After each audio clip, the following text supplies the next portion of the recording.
Welcome back to the Paranormal Papa Podcast, episode 39, coming to you from Ferocious Feline Studios in Cassopolis, Michigan.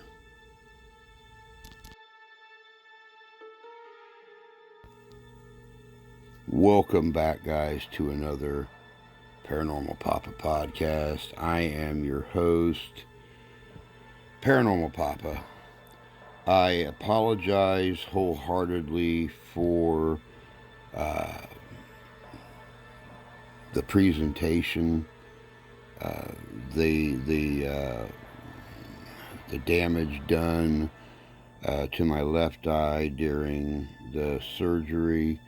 The bruising is still bad. The blood red discoloration of my eye is still very, very bad.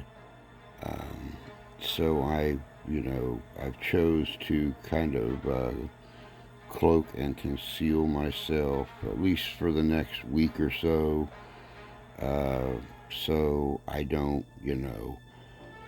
scare any small children or make young women scream out, "Oh dear God, what is that horrible thing?"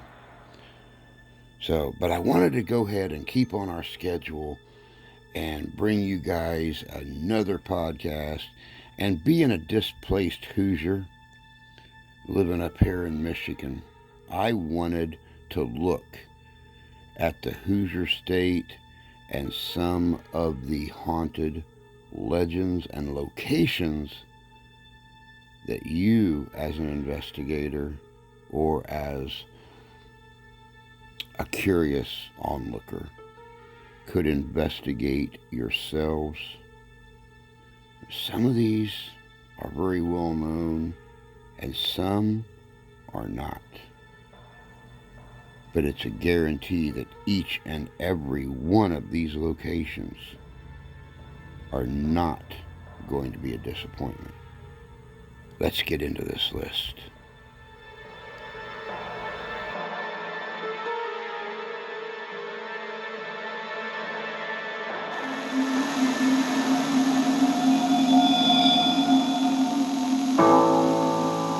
At Halloween, our thoughts turn to such frightening things as the witches of Old Salem, vampires from Transylvania, and the magnificent haunted houses of New England.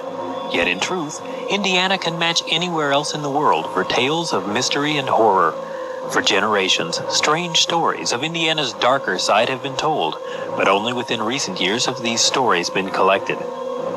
Up a crumbling, winding staircase in Bloomington, Indiana, lies the path to the Indiana University Folklore Archives. Within its walls are innumerable files and literally hundreds of stories about Indiana's ghosts, goblins, and monsters, and all are said by their tellers to be true. We would like to invite you to take a trip with us now into a world you've never seen. Even though you live in it, let us tell only a few of the many stories there are to be told. Be warned, you may find these stories frightening, even shocking, but every story is drawn from the files of the Folklore Archives. Are they true? Well, perhaps you should decide. After all, you do live in haunted Indiana.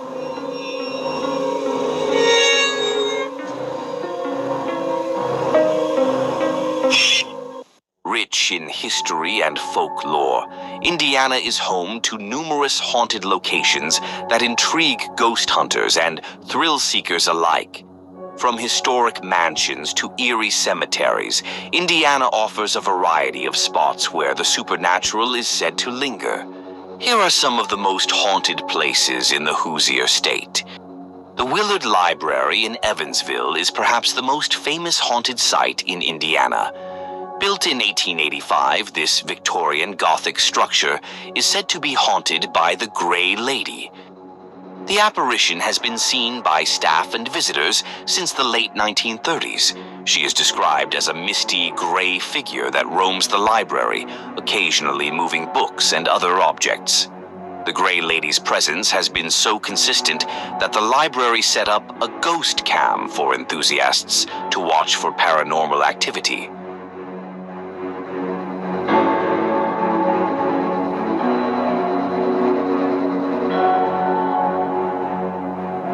Whispers Estate, Mitchell. Whispers Estate, located in Mitchell, Indiana, is renowned as one of the most haunted locations in the state. It has attracted paranormal enthusiasts from across the country. This early 20th century Victorian mansion is steeped in history and tragedy. With a reputation for intense and frequent paranormal activity, the mansion was built around 1894 by Dr. John and Jessie Gibbons. Dr. Gibbons was a prominent local physician who also used the house as his office and clinic. The mansion witnessed numerous births, deaths, and surgeries. Many were fraught with complications. These tragic events are believed to contribute to the strong spiritual presence felt within its walls. Several tragic incidents occurred during the Gibbons residence, setting the stage for the estate's haunted reputation. Legend says a family rode by the home in the early 1900s. They were in a carriage and their horses became spooked by something unseen. The carriage turned over and killed both parents. These were the children adopted by the couple. Sadly, 2 of them died in the house. The first child, a 10-year-old girl named Rachel, died in a fire in the front parlor in 1912. Legend says it was in mid-December, close to Christmas, and Rachel wanted to peek at the presents underneath the tree. In her haste, she knocked a candle over onto the tree. The tree had been up for several weeks, so it was incredibly dry. It nearly burst into flames when the fire fell upon it. The remnants of this tragic fire can still be seen in the woodwork of the room. Rachel's presence is still felt and heard, with reports of her laughter and footsteps echoing through the halls. Another child died in the master bedroom not long after. Some researchers say it was a boy, while others claim it was a girl. The 10-month-old child died of unknown causes. In 1933, Jessie developed double pneumonia. She died shortly thereafter in the same master bedroom. That left the couple's only surviving child, Helen. Helen was also the only child the Gibbons had official records of adopting. Later on, Helen tried to have her father institutionalized. There were allegations that he was obsessed with sex and tried to inappropriately touch or fondle female patients. There were also numerous rumors that the doctor performed many particularly brutal abortions in the home. Legend states there are 4 regular graves in the backyard, along with a refuse pit for medical waste, such as amputated parts and aborted babies. Whatever his life really was like, it ended in 1944. Gibbons also died in his master bedroom of pneumonia. Both Gibbons and his wife are now believed to roam the house as phantoms. Helen didn't want the home after Gibbons passed. She quickly sold it. There's little formal documentation afterward, however. A man purchased the home in the 1950s. He died in the bathroom and wasn't discovered for 3 days. The next 2 victims were father and son. A special needs young man named Gary fell down the steps and broke his neck. The family moved out but forgot some items. The father, Virgil, returned to pack the sentimental items they'd forgotten. The emotional devastation was too great. Virgil suffered a massive heart attack while packing. He died. Locals began to believe the house was just cursed. The Gibbons house eventually earned its name, the Whispers Estate, because subsequent owners often mentioned the disembodied voices or whispers encountered. This phenomenon was particularly common in the front parlor and the master bedroom. Many guests reported hearing a child's cries for help, as well as hushed conversations when no one else is present. Some visitors also report hearing phantom children play. The Vortex Room, one of the estate's most notorious rooms, is on the 2nd floor. This room is a hotspot for paranormal activity. Many investigators report a strong, almost overwhelming energy upon entering. Some visitors have grown dizzy or nauseous. There are also reports of phantom spectators that give guests the uncomfortable sensation of being watched. Paranormal investigators have recorded significant electromagnetic field, EMF spikes, and other anomalies in this area, adding to its reputation as a focal point for spiritual activity. Whispers Estate is known for more than just sounds and feelings. It has a usual history of physical interactions. Objects are often moved or thrown without explanation. Doors open and close on their own. Many visitors have felt unseen hands touching or pushing them. Some have reported being scratched or having their hair pulled. This intense paranormal activity has made this house the subject of various paranormal investigation shows. Investigations have yielded a wealth of evidence, including EVPs, electronic voice phenomena, photographic anomalies, and video recordings of unexplained occurrences. The estate offers both tours and overnight lodging for anyone brave enough to explore its haunted halls. The estate's history, marked by tragedy and intense paranormal activity, make it a fascinating destination for those interested in the supernatural. The spirits of Dr. Gibbons' family and the many patients who passed through its doors are said to still linger, creating an environment rife with ghostly encounters. Whether you believe in ghosts or not, the stories and experiences from Whisper's estate are undeniably eerie, adding a layer of mystery to this historic Indiana mansion.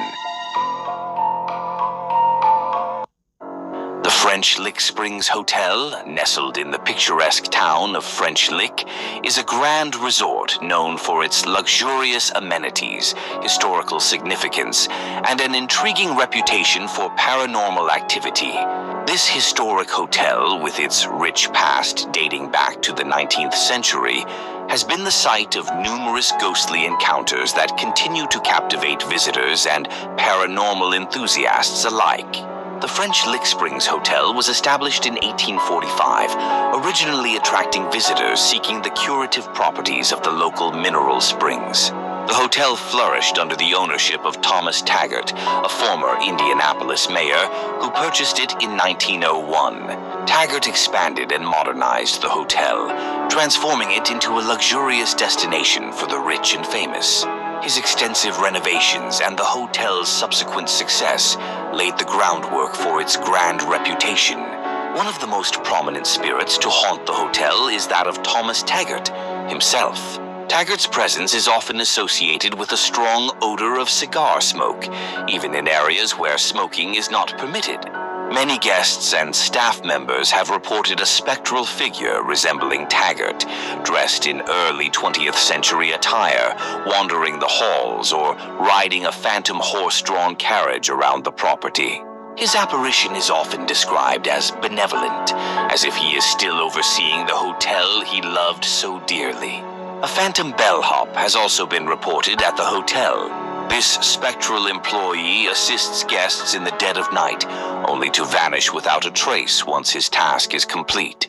Descriptions of the bellhop vary, but he's most often seen in a hotel uniform from the early 1900s. Guests have reported interactions with this ghostly figure, such as receiving directions or help with luggage, only to later discover no such staff member exists. The ghost of a young girl is another common apparition at the hotel. Her presence is frequently felt in the hotel's expansive hallways and staircases. Witnesses often hear her playful laughter or see her fleeting form out of the corner of their eye. The identity of this child remains a mystery, but she's believed to be connected to the many families who have visited the hotel over the decades. Her playful spirit is considered harmless, adding a touch of innocent charm to the hotel's haunted history. Several areas within the hotel are known for their paranormal activity. The 6th floor is a hotspot, with numerous reports of unexplained noises, shadow figures, and sudden drops in temperature. Guests on this floor often describe a feeling of being watched or followed. The basement and old service tunnels are also areas where paranormal investigators have captured unusual readings and recordings, including EVPs, electronic voice phenomena, and other unexplained photos. Staff often report mysterious calls from empty rooms. The French Lick Springs Hotel's reputation for paranormal activity has attracted the attention of ghost hunters and paranormal researchers from around the country. It's been featured on various television shows and in paranormal literature. These investigations have yielded a range of evidence supporting the claims of ghostly encounters, from eerie photographs to chilling audio recordings. The hotel embraces its haunted reputation, offering ghost tours and special events that delve into its supernatural history. The French Lick Springs Hotel stands as a testament to both opulence and mystery. Its luxurious accommodations and historical significance are complemented by a rich tapestry of ghostly tales. The spirits of Thomas Taggart, the phantom bellhop, and the playful little girl add an element of intrigue that continues to fascinate guests. Stepp Cemetery is in the heart of the Morgan Monroe State Forest near Martinsville. It's one of the most infamous haunted locations in the state. The cemetery is known for its eerie atmosphere and unsettling legends. This small, secluded cemetery has captured the imagination of paranormal enthusiasts and curious visitors alike. Its history is filled with tales of ghostly apparitions and mysterious phenomena that continue to intrigue and spook visitors. Stepp Cemetery was established in the early 19th century. It remains one of the oldest cemeteries in the area. It is the final resting place for many of the region's early settlers, including members of the Stepp, originally Stepp, family, after whom the cemetery is named. The cemetery fell into disrepair over the years. Its remote location contributed to its overgrown and neglected appearance. This abandonment has only added to its aura of mystery and the perception that it is a place where spirits linger. The most famous ghost associated with Stepp Cemetery is the Lady in Black. According to legend, she is the spirit of a grieving mother who lost her young child, said to be buried in the cemetery. The child's grave is marked by a small, crumbling tombstone near a large, gnarled tree, known as the grave tree. The Lady in Black is often seen dressed in mourning clothes, wandering the cemetery, particularly near the child's grave. Witnesses report she appears at dusk or in the dead of night. Her presence is accompanied by an overwhelming sense of sadness. Some have even claimed to hear her sobbing quietly as she kneels by the grave. In addition to the Lady in Black, many Stepp Cemetery to have reported various other paranormal phenomena. These include apparitions. Ghostly figures are often seen moving among the tombstones. Strange lights. Unexplained lights, often described as orbs or glowing mist, frequently hover around the cemetery, particularly near the old tree and certain grave sites. Disembodied voices. Many visitors report hearing whispers, cries, or even conversations emanating from empty portions of the cemetery. These voices are often indistinct, but carry a chilling resonance. Physical sensations. Some people experience sudden drops in temperature, an intense feeling of being watched, or the sensation of being touched by unseen hands. These encounters often leave visitors feeling uneasy and eager to leave the cemetery. Stepp Cemetery has drawn the attention of numerous paranormal investigators. Many investigations produce compelling evidence of supernatural activity, including EVPs, electronic voice phenomena, thermal imaging showing unexplained cold spots, and photographs capturing shadowy figures or other anomalies. These findings only reinforce the cemetery's reputation as a haunted location. The eerie allure of Stepp Cemetery has made it a popular spot for those seeking a brush with the supernatural. It is a frequent stop on local ghost tours and a destination for thrill seekers looking to test their courage. Despite its haunted reputation, or perhaps because of it, Stepp Cemetery is also a place of quiet reflection for those interested in local history and the stories of the people buried there. Stepp Cemetery's blend of historical significance and paranormal activity makes it a fascinating location for both historians and ghost hunters. Whether you are drawn by the haunted legends or the desire to explore a piece of Indiana's past, the Hanna House on the south side of Indianapolis is one of the most renowned haunted locations in the state. Built in 1858 by Alexander Hanna, this stately mansion boasts a rich history intertwined with tales of tragedy and the supernatural.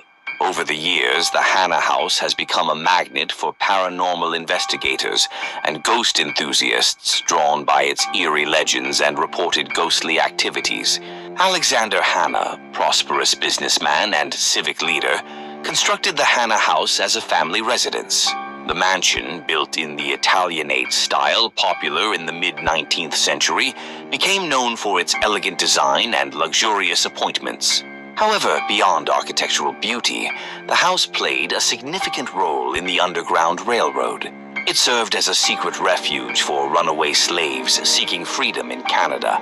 One of the most tragic events associated with the Hannah House is a fire that reportedly broke out in the basement while slaves were hiding. Several runaway slaves perished in the blaze, according to legend. Their bodies were hastily buried in the basement to conceal their presence. That incident is believed to be the source of much of the paranormal activity reported at the Hannah House. Visitors and paranormal investigators have experienced various unexplained phenomena, including cold spots, disembodied voices, and ghostly apparitions. Some of the most frequently reported phenomena include apparitions. Many visitors claim to see ghostly figures, often described as shadowy or mist-like, moving through the halls and rooms of the mansion. These apparitions are usually in period clothing, which adds to their eerie authenticity. Disembodied voices. One of the most common experiences at the Hannah House is that of phantom voices when no one else is present. The words are often soft and indistinct, but occasionally they're quite clear. Some witnesses report conversations in what sounds like old-fashioned dialects. Physical sensations. Visitors have reported feeling sudden drops in temperature, as well as the sensation of being touched or brushed against by unseen hands. These experiences are often accompanied by an overwhelming sense of sadness or unease. Moving objects. Objects in the house are said to move on their own, including doors that open and close, furniture that shifts, and items that disappear and reappear in different locations. Several specific ghosts are said to haunt the Hannah House. Among the most notable are slave spirits. The spirits of the runaway slaves who perished in the basement fire are believed to be among the most active. Visitors have reported seeing their apparitions and hearing their anguished cries. Alexander Hannah. Original owner Alexander Hannah is also said to linger in his former home. His presence is often felt in his old bedroom, where visitors see his ghostly figure and experience an intense feeling of being watched. The Lady in White. Another frequently cited apparition is that of a woman in a white dress. She is often seen wandering the upper floors and is believed to be a former resident or guest of the house. The Hannah House's haunted reputation has attracted numerous paranormal investigators and has been featured on various ghost hunting television shows. These investigations have yielded a wealth of evidence supporting the claims of supernatural activity, including EVP recordings, photographic anomalies, and video footage of unexplained events. The mansion hosts ghost tours and overnight stays, offering the public a chance to experience its haunted history firsthand. The tragic events of its past, particularly its role in the Underground Railroad and the fire that claimed the lives of runaway slaves, have left an indelible mark, contributing to its haunted legacy. Whether you visit out of curiosity or a genuine interest in the supernatural, the Hannah House offers an experience that is both historically enriching and spine-tinglingly eerie. Central State Hospital in Indianapolis, Indiana, is steeped in historical significance and paranormal lore. Originally established in 1848 as the Indiana Hospital for the Insane, this sprawling complex operated for over 150 years. It became a prominent institution for the treatment of mental illness. However, the long history couldn't escape tales of mistreatment, tragic deaths, and numerous ghostly encounters that have cemented its reputation as one of the most haunted locations in Indiana. Central State Hospital began as a progressive institution aimed at providing humane treatment for individuals with mental illnesses. Over the years, the hospital expanded significantly, with numerous buildings added to accommodate the growing number of patients. By the early 20th century, it housed thousands of patients and employed a large staff of doctors, nurses, and support personnel. Despite its initial mission of compassionate care, the hospital's history includes periods of overcrowding, underfunding, and controversial treatment methods.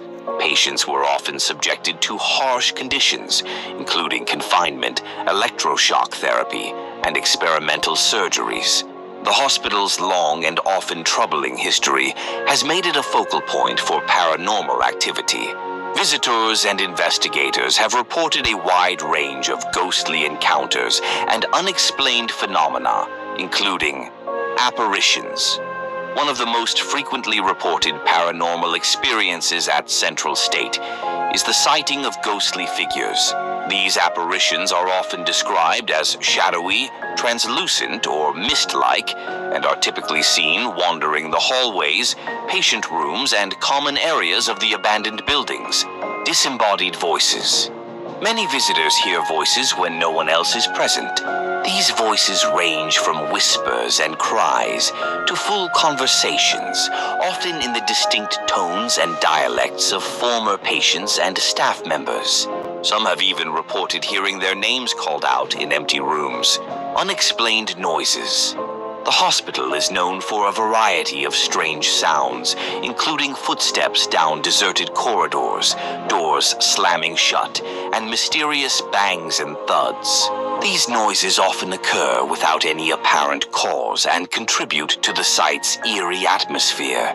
Cold spots and physical sensations. Sudden drops in temperature and cold spots are commonly experienced at Central State Hospital. Visitors also report feelings of being touched or grabbed by unseen hands, as well as sensations of heaviness or pressure, particularly in areas where patients were once confined. Several specific spirits are said to haunt Central State Hospital, each adding to the complex's haunted reputation. The nurse. One of the most frequently cited apparitions is that of a nurse dressed in an old-fashioned uniform. She is often seen tending to invisible patients or walking the hallways with a purposeful stride. Some believe she is the spirit of a nurse who dedicated her life to caring for the mentally ill and continues to do so in death. The little girl. The ghost of a young girl is also reported at the hospital. She is often seen playing in the corridors or peering out of windows.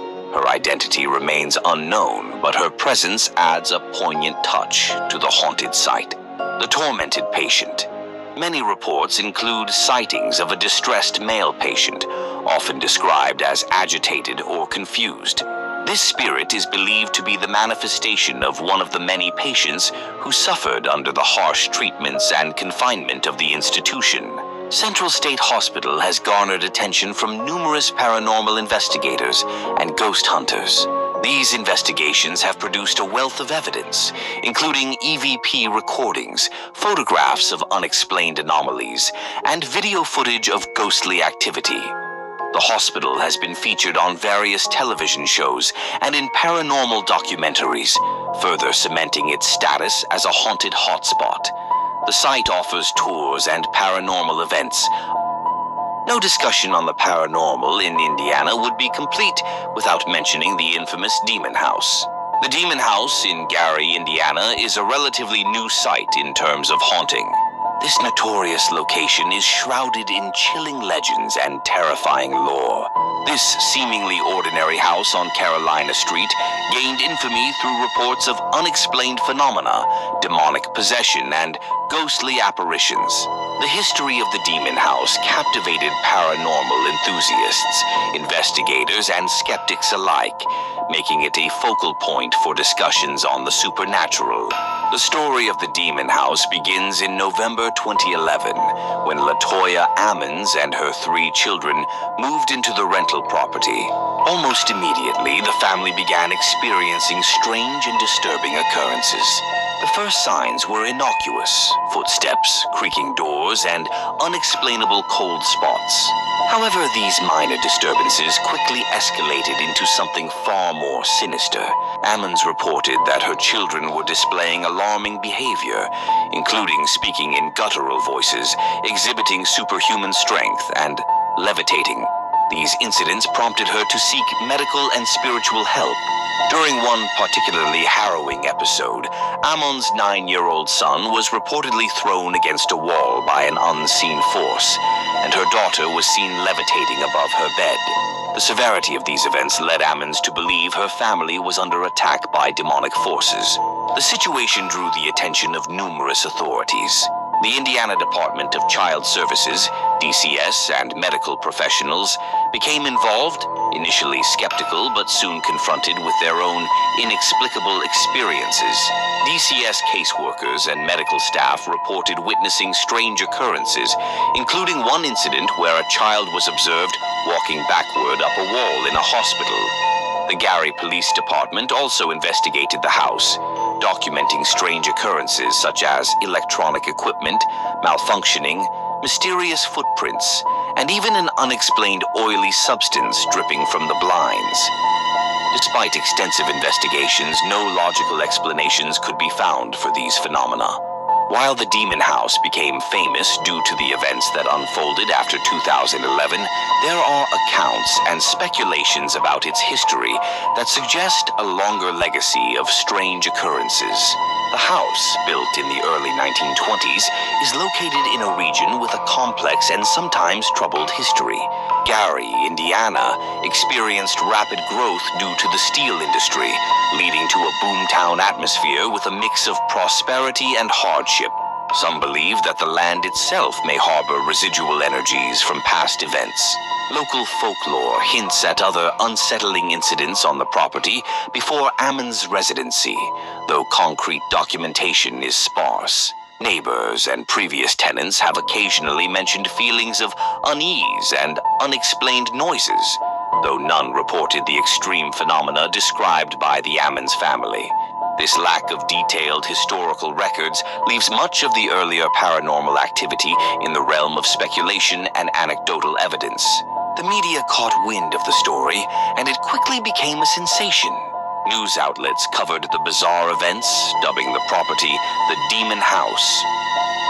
The tale reached its zenith when paranormal investigator Zach Bagans purchased the house in 2014 to document the haunting for a documentary film. Bagans and his crew experienced their own share of terrifying incidents, including sudden illnesses, physical attacks, and eerie visual phenomena. Bagans' documentary, Demon House, released in 2018, delves deep into the history, personal accounts, and investigations surrounding the property. The film presents evidence and testimonies that suggest the presence of malevolent entities within the house. In 2016, Bagans made the controversial decision to demolish the Demon House, citing concerns over the safety of those involved and the belief that the demolition might disrupt the malevolent forces within. Despite the demolition, the legend of the Demon House continues to thrive. The artifacts from the house, preserved by Bagans, are displayed in his haunted museum in Las Vegas, further cementing the home's dark legacy. The Demon House in Gary, Indiana, remains one of the most compelling and controversial cases in paranormal history. Whether one believes in the supernatural or not, the extensive documentation, credible witnesses, and the sheer number of unexplained phenomena make it a captivating subject.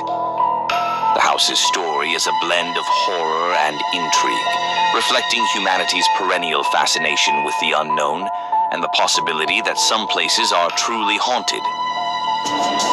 It's your first look inside the house known as the Portal to Hell, a place where demons supposedly wrought havoc with a helpless family in horror straight out of The Exorcist. That the power of Christ compels you!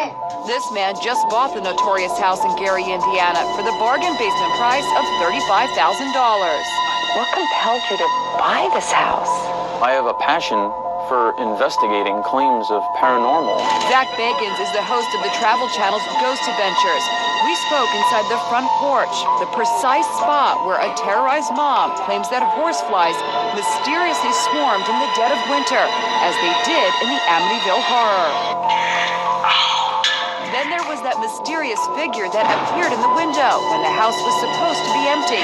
This is the other side of that window. There are reports that there was a residue that would come down the blinds.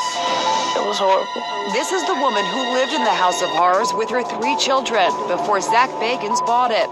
Latoya Ammons fought back tears when she told us how they fled in terror after her daughter was raised right off her bed.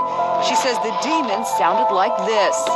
We've waited 5 months. It sounded like something dead.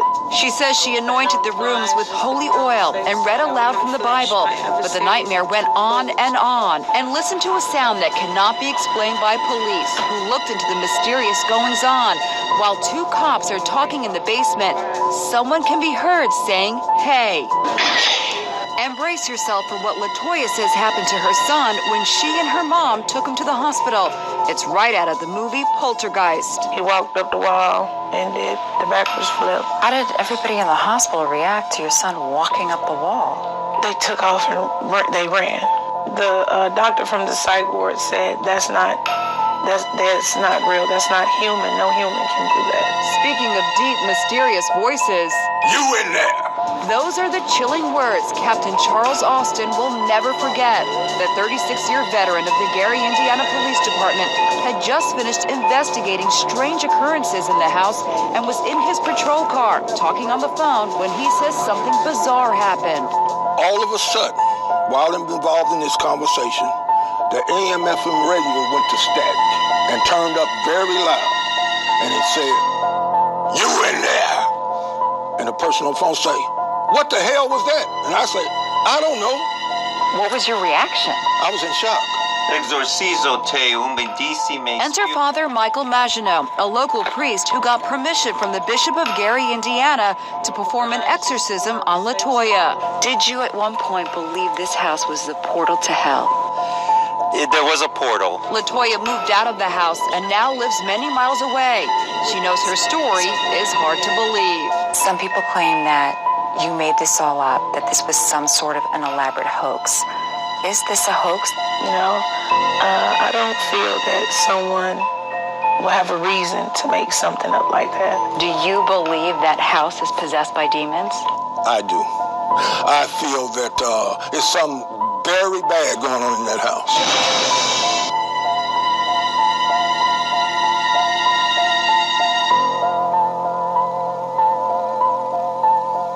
Perhaps the most beautiful feature of Indiana is its wooded countryside, the rolling hills and magnificent colors that make it an ideal home for those who enjoy hiking.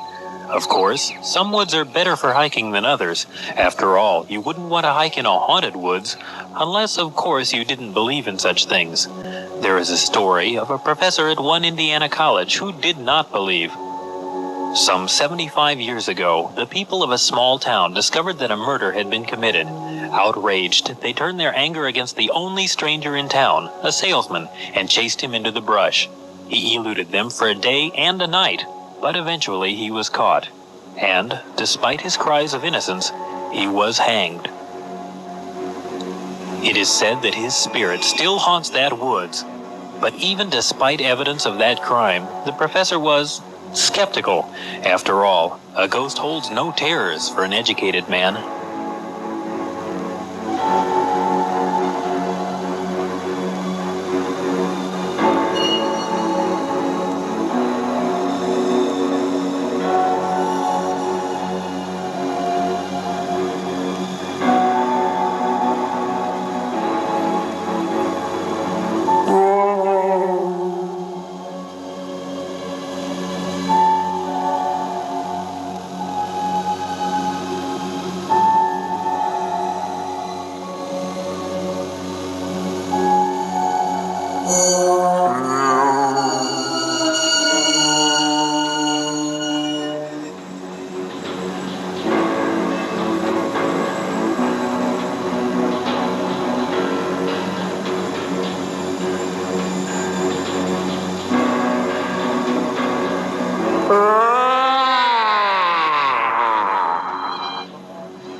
Again, the chase lasted for a day and a night, but this time with a happier outcome.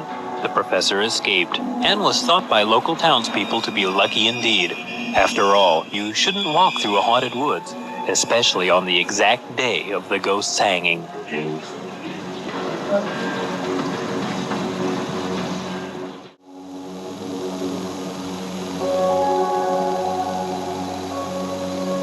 There's something about driving alone at night that can make anyone a little nervous. The darkness, the quiet, the twisting shapes and shadows just outside your vision. And, of course, if you're driving on Cable Line Road here in Indiana, there's something else that might make you a little uneasy. The many stories of a huge man-like beast who stalks the road by night. The Cable Line Monster.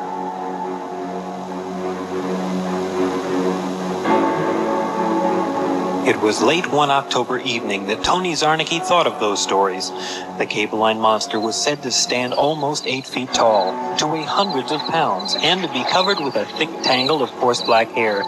His eyes were described as twin red fires that could freeze the marrow in a man's bones with simply a glance, and his temper was said to be very bad. Tony tried not to think about the Cable Line Monster. After all, this was Indiana, and creatures like that simply don't exist, especially not in Indiana. So it was foolish to be afraid, and if he turned his mind to other things, he wouldn't think of the dark, and how alone he was, and that the Cable Line Monster lays in wait for cars passing in the night, fully capable of pouncing quickly enough to catch them, and that the drivers of those cars were dragged off to a mysterious lair in the deep woods, never to be heard from again, because in the day, search parties could find nothing more than huge tracks, and at night, no search parties would stay in Cable Line woods.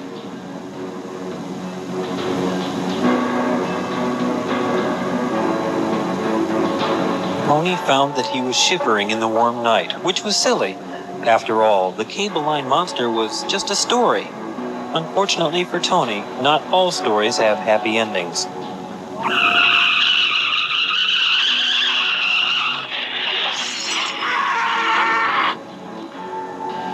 Of course, the story really doesn't end here. It continues to grow, to change, to be harder to deny as time goes on. They say that the Cable Line Monster still walks that woods, is still glanced from cars lucky enough to be out of reach in the shadowy parts of Cable Line Road. But perhaps you don't believe stories either, and think perhaps that night Tony just wasn't watching. Then drive Cable Line Road yourself some night. It's easy to find. Just look for the great twisted tree where Tony waits, watching.